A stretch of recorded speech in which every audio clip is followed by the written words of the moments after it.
is Beth Carpenter, and she's going to be speaking today on medical intuition, body scanning made easy. Please help me welcome Beth Carpenter.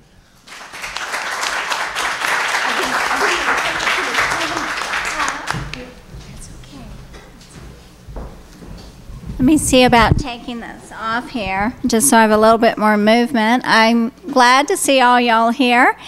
And this is to talk about body scanning made easy. I am a naturopath and a medical intuitive. And as a medical intuitive, I didn't go through training like what Carolyn Mace does or other people like that. I was actually doing it before their books came out.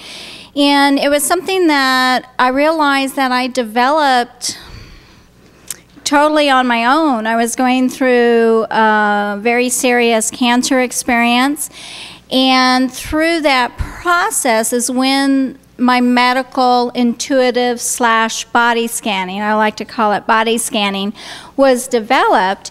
And because the doctors that I was working with, they're like, well, you know, keep an eye on things and let us know if something's not quite working, you know. And I didn't realize that what I was doing is I was checking on the inside through this internal site to see what was going on. And one day I remember I was out with my mom somewhere, and I think we were at a grocery store or a bank, and I went, oh my gosh, look at that person's liver. Do you see what's wrong with their liver? And she said, no. And I went, oh, maybe I'm seeing something other people aren't seeing. And so I realized that I had honed in a gift that I could use to help other people. And I've always believed in things and making them simple. I like to provide things for people that is simple, that you can do yourself. I mean, you can stand on one foot and jump around, and ceremony and ritual is wonderful, but really things are a lot simpler than what we try to do. Most of the time it's like we try to make it really complicated. You know, and so even though I've talked about being a medical intuitive in the past, I felt like it might be interesting if we talk about how you can do it. All right? And has anybody experienced or done anything with like body scanning, medical intuitive before? Okay, wonderful. Anybody else? Oh, he's not raising his hand, but your point. Okay, good, good. Is this something y'all feel comfortable with? Everybody's kind of closing off, you know. If anything's crossed, open up. There we go. Yeah. It's real interesting, even when you're body scanning somebody, if they're so compressed in, it's like, oh, there's a crimp somewhere, and you open up, oh yeah, uncross please, you know, cutting off some circulation. This talk really is so that we can do this live in the moment, and I'm going to direct you on exactly what to do. Are you guys open to that? Yes. Cool, cool, okay.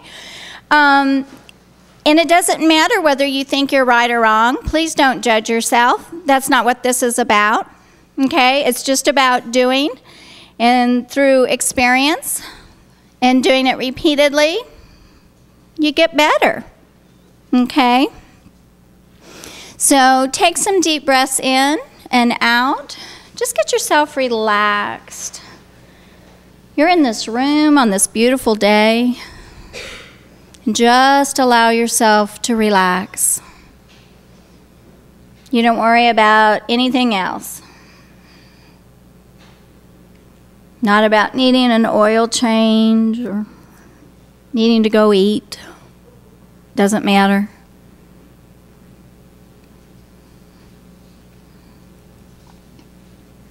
And I'd like for you to visualize that you have a screen, like a movie screen, right up here between your brows. That third eye, the forehead. We can keep it as simple as possible.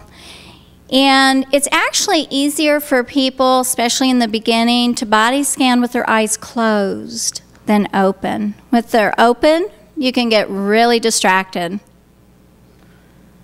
And you're going to point your eyes up to that space in between.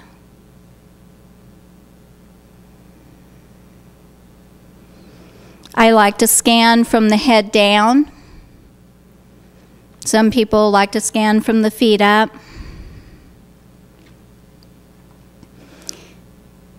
And all you begin to do is allow for your eyes to traverse back and forth. This is very similar to what I would call remote viewing, but instead of looking elsewhere, like in another country or a building, you're looking inside here, all right? You can do this with yourself, and what we're doing today is I'm having you look inside yourself. And I'd like for you to practice with somebody else where you each scan the other. On a beautiful day like this, y'all can sit in the grass afterwards and do this. Okay? So begin to traverse your eyes across from the top of your head and begin to work down. And just move very, very slowly. And I'm going to have you continue to scan things that you're going to look for while you're scanning to make it easier.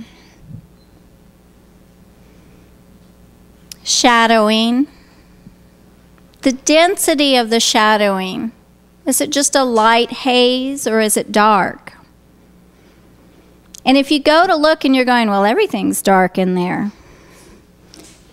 Pretend like you've got like a great big windshield wiper right on top here. And clean it off. If you like the little squeegee sponges, use that. But wipe it off. Clean it off.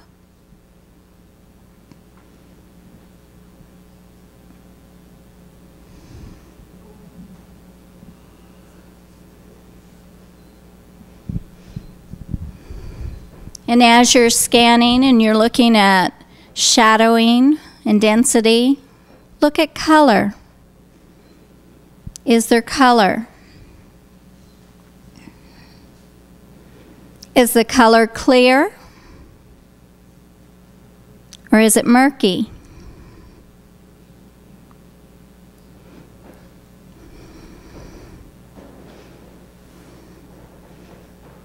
Does the color or the shadowing have any motion to it?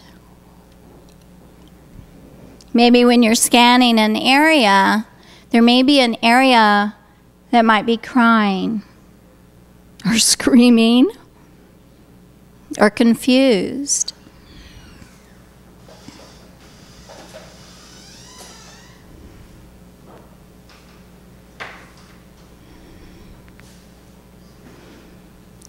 Make note of that. Because when we're done, I'm going to have you write this down on what you're seeing. And it's not about any sort of judgment.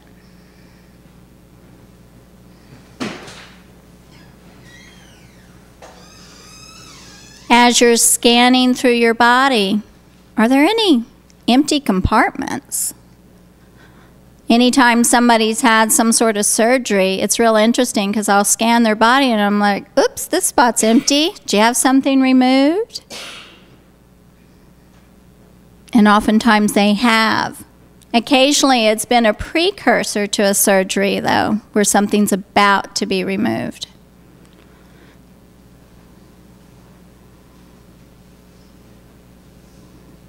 Always remember to breathe while you're scanning. Because sometimes when you're scanning, if all of a sudden something stops or there's some sort of block where you can't see any further, if you take some deep breaths, it allows it to move.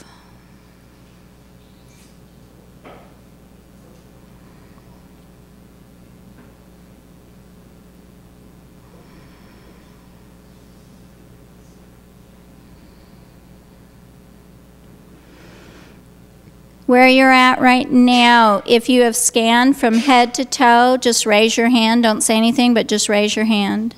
Okay. The ones that have scanned your own body from head to toe, make some notes. The ones that are still scanning, keep scanning.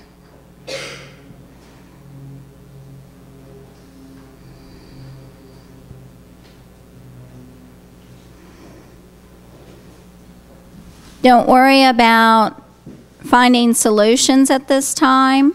Just focus on the scanning portion, because it'll become more clear as I begin to answer questions afterwards. Occasionally, when you go to scan a body, not normally yourself, but somebody else, you won't be able to scan their body. It'll be like stuck at a certain point.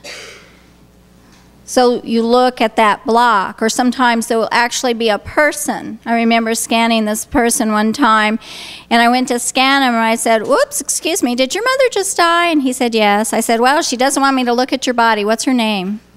And so he gave me her name, and I called her by name. It says, "Okay, I'm not going to hurt your son. I'm just going to scan his body. Will you please let me?" And she's like, "Okay."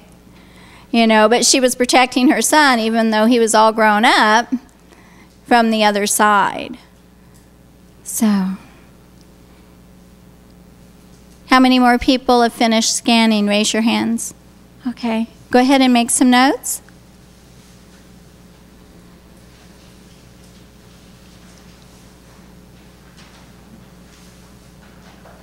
Believe it or not, body scanning is that simple. It's then deciphering what you see and how to begin to see more that just takes practice. That's all it is. And trusting what it is that you see. With the work that I do, the most challenging thing to go full time, and I've been doing this many, many years, was to say what I saw no matter what. All right. I remember a woman coming to see me. She was an EMS person, and she just gone through a physical.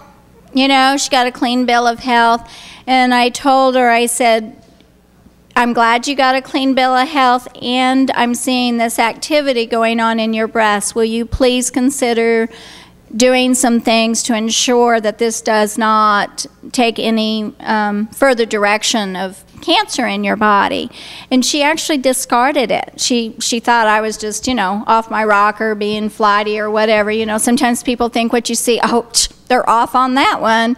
And she came back a year later after going through a radical mastectomy.